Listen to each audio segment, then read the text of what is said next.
पीछे की कक्षाओं में हम लोगों ने लेटर के बारे में पढ़ा था, वर्ड के बारे में पढ़ा था और सेंटेंस का केवल डिफिनीशन पढ़ा था। यहाँ पर आज हम लोग सेंटेंस के क्लासिफिकेशन के बारे में पढ़ेंगे कि कितने प्रकार के सेंटेंस होते हैं। तो मैंने ऑलरेडी यहाँ पर सेंटेंस को 5 भागों में बांटा है, अर्थात हम कह सकते हैं कि सेंटेंस के कितने प्रकार होते हैं, 5 प्रकार होते हैं। और यही पांचों प्रकार बाबू या तो स्पीकिंग में या पूरे ग्रामर में या कहीं भी लिखे जाते हैं और बोले जाते हैं। तो आइए इसका हम लोग एक एक कर देखते हैं। पहला जो हमने लिखा हुआ है असर्टिव सेंटेंस, इसकी जो हिंदी की बात हम कर लेते हैं कि चूंकि जो हिंदी भाषी विद्यार्थी है, यूपी बोर्ड के विद्यार्थी हैं, उनको भी अच्छे से चीजें समझ में आए। तो असर्टिव की जो हिंदी होती है इसे हम कहते हैं विधि सूचक। अब विधि का मतलब क्या हो जाता है कि या तो अफर्मेशन या तो निगेशन, अर्थात स्वीकृति और अस्वीकृति का बोध होता है, उसे हम क्या कहते हैं, असर्टिव सेंटेंस कहते हैं। अर्थात हमने देखा कि सेंटेंस 5 प्रकार के होते हैं और असर्टिव सेंटेंस कितने प्रकार के होते हैं, 2 प्रकार के होते हैं। जो पहले की अगर हम बात कर देते हैं तो इसको हम पहला जो होता है अफर्मेटिव होता है, AFFIRMATIV अफर्मेटिव होता है। और जो दूसरा होता है उसे हम क्या कहते हैं, निगेटिव सेंटेंस कहते हैं, अर्थात स्वीकृति का जिससे बोध होता है। अर्थात एक सिंपल सा एग्जांपल ले लेते हैं, जैसे मैं अंग्रेजी पढ़ाता हूं, तो भाई पढ़ाता हूं स्वीकार कर रहा हूं कि नहीं कर रहा हूं, तो ये कौन सा सेंटेंस हो जाएगा हमारा, अफर्मेटिव सेंटेंस। राधा एक गीत गाती है, तो राधा एक गीत गा रही है, मैं स्वीकार कर रहा हूं कि नहीं कर रहा हूं, तो अर्थात वो कौन सा सेंटेंस हो जाएगा, अफर्मेटिव सेंटेंस हो जाएगा। जो दूसरा सेंटेंस के बारे में हमने बात किया हुआ है निगेटिव सेंटेंस, अर्थात मैं हिंदी नहीं पढ़ाता हूं, अर्थात हमने क्या कहा कि हिंदी को हमने क्या कर दिया, नकार दिया कि मैं नहीं पढ़ाता हूं। राधा एक गीत नहीं गाती है, अर्थात वहां पर हम अस्वीकार कर दिए। तो अफर्मेटिव का मतलब स्वीकृति होता है और निगेटिव का मतलब क्या होता है, अस्वीकृति होता है। अर्थात हम कह सकते हैं कि इससे एक पॉजिटिव सेंटेंस बनाया जा सकता है और इससे क्या बनाया जाता है, एक निगेटिव सेंटेंस बनाया जाता है। किसी भी सेंटेंस को हम चाहे तो अफर्मेटिव और निगेटिव बना सकते हैं। जैसे मैं अंग्रेजी पढ़ाता हूं और दूसरा इसका निगेटिव क्या हो जाएगा कि मैं अंग्रेजी नहीं पढ़ाता हूं। तो असर्टिव सेंटेंस क्लियर हो गया। एक बार फिर से देख लीजिएगा, यानी कि जिस वाक्य से स्वीकृति और अस्वीकृति का बोध होता है उसे हम असर्टिव सेंटेंस कहते हैं। There are 2 types of assertive sentence, first is affirmative and second that is a negative sentences. Clear हो गए। अब हम लोग बात करते हैं इंट्रोगेटिव सेंटेंस का। इंट्रोगेटिव की मैं यहां पर लिख दे रहा हूं कि इंट्रोगेटिव का जो हिंदी होता है क्या हो जाएगा, प्रश्न सूचक। ध्यान दीजिएगा, प्रश्न सूचक बहुत ही इंपॉर्टेंट है बाबू, यहीं से सीखना है। प्रश्न सूचक अर्थात देखिएगा, इंट्रोगेटिव का काम ही क्या होगा, प्रश्न पूछने का काम होगा। और दुनिया में 2 ही तरीके के प्रश्न बाबू पूछे जा सकते हैं। किसी भी तरीके से आप पूछिएगा तो केवल 2 ही प्रकार प्रश्न पूछे जाते हैं। इसका भी हम लोग क्लासिफिकेशन कर देते हैं, पहला और दूसरा। यानी कि जो पहला होता है उसे हम क्या कहते हैं, यस या नो टाइप। ध्यान दे दीजिएगा, यस या नो टाइप। और जो दूसरा होता है उसे हम क्या कहते हैं, WH टाइप कहते हैं। अर्थात दुनिया में 2 ही प्रकार से प्रश्न पूछे जाते हैं। एक को क्या बोला जाता है, हाँ या ना, और दूसरे को WH टाइप बोला जाता है। अर्थात ऐसा प्रश्न जिसका उत्तर हम केवल और केवल हाँ या ना में दें। अब हाँ या ना में दें ये कैसे हो सकता है, तो ध्यान दीजिएगा, ऐसे प्रश्नों की जो शुरुआत होती है किससे शुरुआत होता है, क्या से शुरुआत होता है। ध्यान रखिएगा, जैसे क्या आप अंग्रेजी पढ़ाते हैं तो हमारा उत्तर क्या होगा, हाँ। क्या आप खाना खाते हैं तो उत्तर क्या होगा, हाँ। क्या आप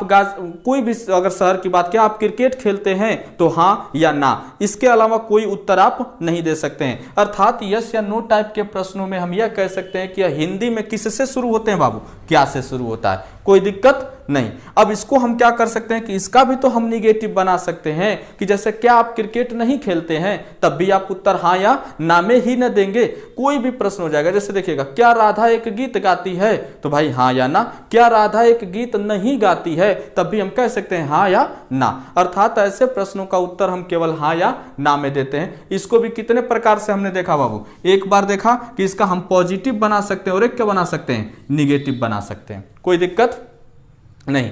WH टाइप के बारे में हम लोग चर्चा कर लेते हैं। WH टाइप ऐसे प्रश्न होते हैं जिसका उत्तर हमें कुछ कारण देना पड़े। कोई भी प्रश्न होता है, अगर किसका उत्तर हम क्या बताएं, कारण बताएं, ऐसे प्रश्नों को हम WH टाइप कहते हैं। जैसे वह क्रिकेट क्यों खेलता है, भाई देखिएगा, बीच में अगर कोई इंट्रोगेटिव वर्ड आ जाता है तो ऐसे प्रश्नों को हम क्या कहते हैं, WH टाइप कहते हैं। कोई भी प्रश्न उठा लीजिएगा, जैसे वह कोचिंग क्यों जाता है, तो भाई पढ़ने जाता है, उसको जॉब चाहिए। आपने कुछ कारण दिया कि नहीं दिया। वह खाने में क्या खाता है, तो अब ऐसे नहीं ना कहेंगे कि हाँ या ना, आप बताएंगे कि दाल चावल या कुछ भी क्या करता है, खाता है, अर्थात तो कुछ कारण देना पड़ता है। तो इसको भी, इस सेंटेंस को भी हम कितने प्रकार से बना सकते हैं बाबू, 2 प्रकार से बना सकते हैं। जैसे देखिएगा, वह खाना क्यों खाता है और वह खाना क्यों नहीं खाता है। अर्थात हमने सीखा, बहुत ही इंपॉर्टेंट बच्चा, यहीं से देखिएगा आप हर ट्रांसलेशन जो अनसीन पैसेज एग्जाम में आते हैं कि एक पैसेज दिया रहता है उसका अर्थ निकाला जाता है, यहीं से सारी चीजें आपका शुरू हो रहा है। क्योंकि ये हम जो पढ़ा रहे हैं बाबू सेंटेंस ना, यह अंग्रेजी का बेस है, आधार है। इसके बिना हम अंग्रेजी की कल्पना भी नहीं कर सकते हैं। तो यह सीखना हमारे लिए बहुत जरूरी हो जाता है। तो ध्यान देने वाली बात क्या आई कि हम किसी भी सेंटेंस को, गौर करिएगा, कोई भी वाक्य हो, चाहे वो छोटा हो चाहे वो बड़ा हो, हम एक प्रकार के वाक्य को कितने तरीके से बना सकते हैं। तो देखिएगा, 1 2, यहां से क्या 3, और यह कितना 4, और यह क्या 5, और यह क्या हुआ बाबू 6। अर्थात दुनिया का कोई भी सेंटेंस हो, हम उसे केवल और केवल कितने प्रकार से बना सकते हैं, 6 प्रकार से बना सकते हैं। एग्जाम्पल के तौर पर देते हैं। अगर एक सेंटेंस के बारे में बात कर लेते हैं कि मैं अंग्रेजी पढ़ाता हूं, इसको हम कितने प्रकार से बना सकते हैं बाबू, 6 प्रकार से। कैसे, देखिएगा, मैं अंग्रेजी पढ़ाता हूं, दूसरा मैं अंग्रेजी नहीं पढ़ाता हूं, तीसरा क्या मैं अंग्रेजी पढ़ाता हूं, चौथा क्या मैं अंग्रेजी नहीं पढ़ाता हूं, पांचवा मैं अंग्रेजी क्यों पढ़ाता हूं, और छठवां मैं अंग्रेजी क्यों नहीं पढ़ाता हूं। दुनिया का छोटा से छोटा सेंटेंस हो चाहे बड़ा से बड़ा सेंटेंस हो, हम उसे केवल और केवल कितने प्रकार से बाबू, 6 प्रकार से। एक और देखिएगा एग्जाम्पल देकर, देखो और एग्जाम्पल देखते हैं हम लोग। एक बहुत छोटा एग्जाम्पल ले लेते हैं, मैं हूं। अच्छा बताइएगा, जैसा कि हम लोगों ने पढ़ा था कि 2 शब्दों को, यानी कि शब्दों को मिलाने से जिसका कुछ अर्थ निकले उसे ही तो वाक्य कहेंगे ना। तो ये मैं हूं 2 शब्द है कि नहीं है, और अर्थ निकल रहा है कि नहीं निकल रहा है, तो हम इसको भी कितने प्रकार से बना सकते हैं, 6 प्रकार से बना सकते हैं। बना सकते हैं कि नहीं बना सकते हैं, बनाकर देखिएगा। मैं बताता हूं, मैं हूं पहला बना, दूसरा क्या होगा बाबू, मैं नहीं हूं, तीसरा किससे स्टार्ट होगा, याद रखिएगा तीसरा सेंटेंस हमेशा किससे स्टार्ट होता है, क्या से। तो क्या हो जाएगा, क्या मैं हूं, और चौथा क्या हो जाएगा, क्या मैं नहीं हूं, पांचवा क्या हो जाएगा, मैं क्यों हूं। देखिएगा, डॉट डॉट डॉट करके मैं क्यों हूं, और छठवां क्या हो जाएगा, मैं क्यों नहीं हूं। आया कि नहीं समझ में, ध्यान रखिएगा। तो हमने क्या सीखा, दुनिया का कोई भी सेंटेंस हो हम उसको कितने प्रकार से बना सकते हैं, 6 प्रकार से बनाया जा सकता है। तो हम लोगों ने असर्टिव सीख लिया और इंट्रोगेटिव सीख लिया। अब नेक्स्ट जो हमारा है वह क्या है, इंपरेटिव सेंटेंस है। इन तीनों का जो नीचे है, इंपरेटिव बाबू, ऑप्टेटिव और एक्सक्लेमेटरी, इन तीनों का प्रयोग केवल और केवल 3 जगह किया जाता है पूरे ग्रामर में, याद रखिएगा। और इसलिए ये बहुत इंपॉर्टेंट हो जाते हैं, बस पूरा का पूरा 3 ही जगह इनका यूज होता है। जो पहला यूज होता है इन तीनों का, तो ध्यान दीजिएगा, स्पोकन में यूज करते हैं, अर्थात बोलचाल की भाषा में यूज किया जाता है। दूसरा जो यूज होता है, हम इन तीनों का मतलब 5 का नरेशन बनता है, लेकिन इन तीनों का हम क्या बनाते हैं, नरेशन बनाते हैं। और इन्हीं तीनों का वॉइस भी बनता है, अर्थात यह तीनों सेंटेंस हमें क्या होंगे, केवल और केवल पूरे ग्रामर में 3 जगह ही दिखेंगे। एक तो स्पोकन में जब हम अंग्रेजी बोले, दूसरा जब हम इसका नरेशन बनाएं, और तीसरा इसका जब वॉइस बनाते हैं। और इन तीनों का प्रयोग ग्रामर में कहीं नहीं होता है। अनसीन पैसेज में आ जाएंगे तो अपनी अलग मैटर होता है कि हम उसको अर्थ निकाल लेते हैं, क्योंकि जब सीख जाएंगे तो कोई दिक्कत वाली बात नहीं रहेगी। तो चलिए हम तीनों को बस यहाँ पर क्या करते हैं, ओरली बता देते हैं आपको कि इन तीनों का मतलब क्या होता है। आगे की जब कक्षाएं, जैसे जब नरेशन चलेगा या वॉइस की जब मैं क्लास लूंगा, तो उसमें इसका विस्तृत डिटेल्ड करूंगा, कोई दिक्कत नहीं होगी। चलिएगा, तो इंपरेटिव सेंटेंस की जो हिंदी होती है, इसे हम क्या कहते हैं, आज्ञावाचक। थोड़ा सा हम इसी में लिख दे रहे हैं बाबू, कोई दिक्कत वाली बात नहीं है, ठीक है ना। आज्ञावाचक, इंपरेटिव सेंटेंस, अर्थात वह वाक्य जिससे क्या होता है कि प्रार्थना, आदेश, सलाह आदि का बोध होता है, या प्रपोजल, प्रस्ताव का भी बोध होता है, उसे हम क्या कहते हैं, इंपरेटिव सेंटेंस कहते हैं। इसका हम एग्जाम्पल देकर देख लेते हैं यहां पे, ठीक है। इंपरेटिव सेंटेंस का देखिएगा, इंपरेटिव से हमने क्या बताया आपको कि इससे आज्ञा का बोध क्या होता है। जैसे मैं कह देता हूं कि सिट डाउन, ये देख लीजिएगा, सिट डाउन, क्या करिए, बैठ जाइए, तो हमने क्या दिया, आज्ञा दिया, ठीक है ना। दूसरे की अगर हम बात कर लेते हैं तो ये कह सकता हूं कि प्लीज, ये देखिएगा, give me a glass of water, कृपया मुझे एक गिलास पानी दीजिए। तो ये हमने क्या बताया, रिक्वेस्ट का भाव व्यक्त किया। उसके बाद हम क्या करते हैं, प्रपोजल की बात कर देते हैं, तो लेट मी प्ले क्रिकेट, मुझे क्रिकेट खेलने दीजिए। अभी देखिएगा ये तीनों सेंटेंस केवल और केवल स्पोकन में यूज किया जाता है, या तो नरेशन बनेगा तब, नहीं तो वॉइस बनेगा तब। ये इंपरेटिव सेंटेंस भी समझ गए। अभी हम लोग क्या करते हैं, अभी बस हल्का सा ओरली हम बता देते हैं, बाकी इसके आगे की चर्चा हम लोग विस्तृत करेंगे जब नरेशन या वॉइस की क्लास लिया जाएगा।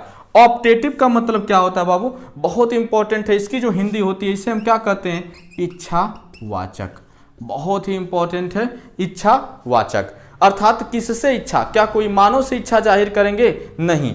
ऑप्टेटिव सेंटेंस के पूरे ग्रामर में केवल एक ही बात आती है, किससे, भगवान से इच्छा जाहिर करने के लिए। ध्यान रख लीजिएगा, केवल और केवल जब भी अगर हमें भगवान से इच्छा जाहिर करनी होती है तो हम ऑप्टेटिव सेंटेंस का प्रयोग करते हैं। और यह किससे शुरू होता है, एग्जाम्पल मैं दे रहा हूं, हमेशा किससे शुरू होते हैं, मे से शुरू होते हैं, मे से शुरू होता है। जैसे अभी हमने कहा कि भाई मे यू लिव लॉन्ग, तो भगवान आपको लंबी उम्र दे, मे गॉड ब्लेस यू, भगवान आपका भला करे। ऐसे सेंटेंस जितने भी मे से स्टार्ट होते हैं तो इच्छा किससे जाहिर कर रहे हैं, भाई ईश्वर से इच्छा जाहिर कर रहे हैं। तो जब भी ईश्वर से इच्छा जाहिर की जाती है तो हम किसका प्रयोग करते हैं, मे का प्रयोग करते हैं। ये जनरली किताबों में आपको मिल जाएगा कि मे का प्रयोग हम क्या करते हैं, भगवान से इच्छा जाहिर करने के लिए करते हैं। लेकिन एक और व्यक्ति से इच्छा जाहिर की जाती है मे से, वो कौन है बच्चा, बता देते हैं। तो देखिएगा, एक दूसरा जो प्रयोग होता है, छोटे बच्चे जो होते हैं, जो नवजात शिशु होते हैं, ठीक है ना, यानी जो नवजात शिशु होते हैं, हम उनके लिए भी मे का प्रयोग करते हैं।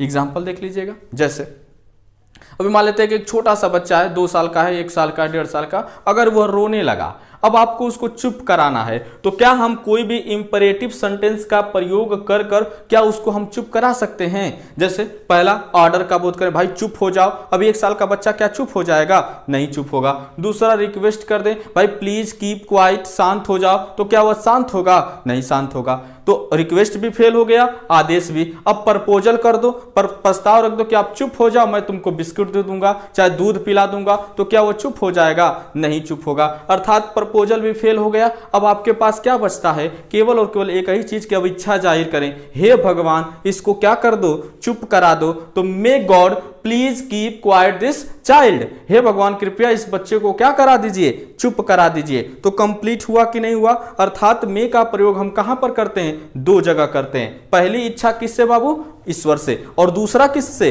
छोटे बच्चे जो नवजात शिशु होते हैं उनके लिए भी हम किसका प्रयोग करते हैं, मे का प्रयोग करते हैं। आई होप आपको ये चीजें समझ में आ रही होंगी।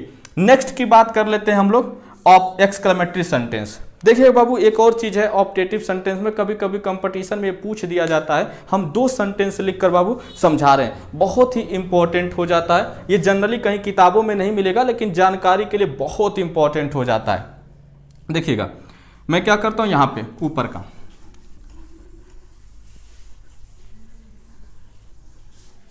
मैं 2 सेंटेंस लिखा, ध्यान दीजिएगा। एक लिखा मे गॉड ब्लेस यू, दूसरा लिखा मे यू लिव लॉन्ग। दोनों सेंटेंस में भाई जाहिर सी बात है कि ऑप्टेटिव सेंटेंस है, और इच्छा किससे जाहिर कर रहे हैं बाबू, भगवान से। दोनों सेंटेंस होता है भाई भगवान आपका भला करे, भगवान आपको लंबी उम्र दे। दोनों सेंटेंस में आपको एक फर्क दिखाई दे रहा होगा, वह फर्क है कि एक जगह मे के बाद गॉड का प्रयोग किया गया है और इसमें मे के बाद गॉड नहीं आया है। यहीं से प्रश्न हमारा बन जाता है या पूछ दिया जाता है जनरली कि कब मे के बाद गॉड का प्रयोग होगा और कब मे के बाद गॉड का प्रयोग नहीं होगा। तो आइए हम इस लेसन में सीखते हैं कि मे के बाद गॉड कब लगता है और कब नहीं लगता है।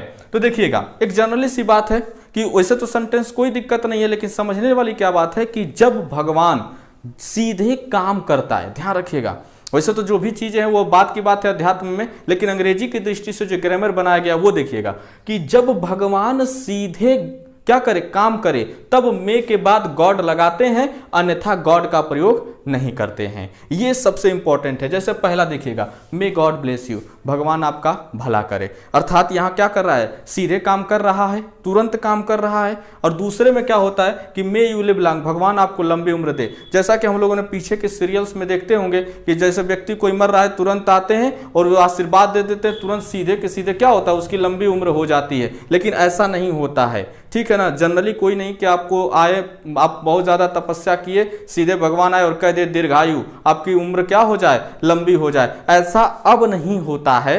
अब पीछे होता होगा कि नहीं, ये बात की बात है, ठीक है ना।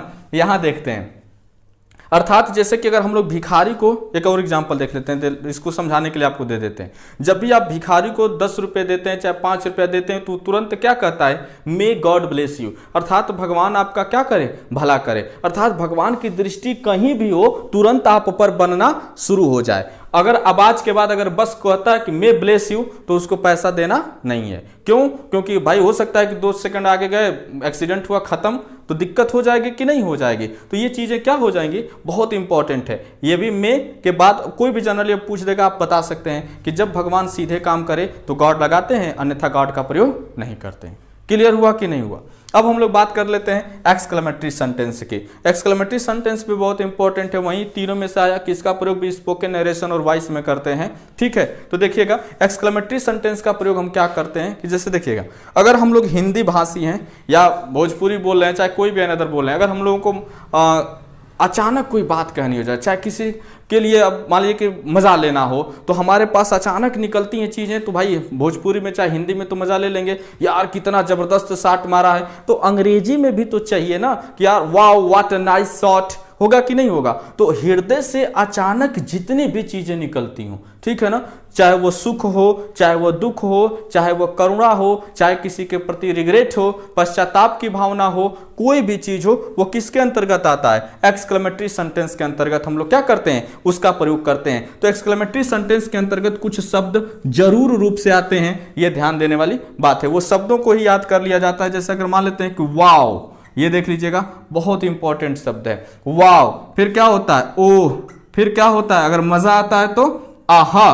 फिर क्या हो जाता है, आहा के बाद एक शब्द आता है एलास, मतलब दुख व्यक्त करने के लिए। उसके बाद एक आता है हुर्रा, यह देख लीजिएगा, हुर्रा आता है। फिर उसके बाद आपका ब्रेवो, यह देख लीजिएगा, ब्रेवो। ऐसे एक आध दो और शब्द हैं, 2-3 शब्द हैं जो क्या होते हैं, अचानक सुख दुख करुणा व्यक्त करने के लिए हम क्या करते हैं, इन सभी का प्रयोग किया जाता है। जब हृदय से अचानक सुख निकले तो भाई wow what a nice picture, या wow what a nice shot, oh I am ruined, alas I am ruined. जब दुख व्यक्त करना होता है तो ये सारी चीजें होती हैं। तो फिर हम लोगों ने पूरा का पूरा 5 सेंटेंस को आज क्या किया है, सीख लिया है। और एक चीज बाबू, इस क्लास में जो हमने सबसे महत्वपूर्ण चीज सीखी है वो ध्यान दीजिएगा कि एक सेंटेंस को हम कितने प्रकार से बनाते हैं, 6 प्रकार से बनाते हैं। यही आगे हमारे हर एक टेंस बनाने में, कोई भी सेंटेंस को ट्रांसलेट करने में आगे हमारे बहुत काम आने वाली है। तो उन चीजों को क्रम से देख लीजिएगा। पहला अफर्मेटिव, दूसरा निगेटिव, यस या नो टाइप का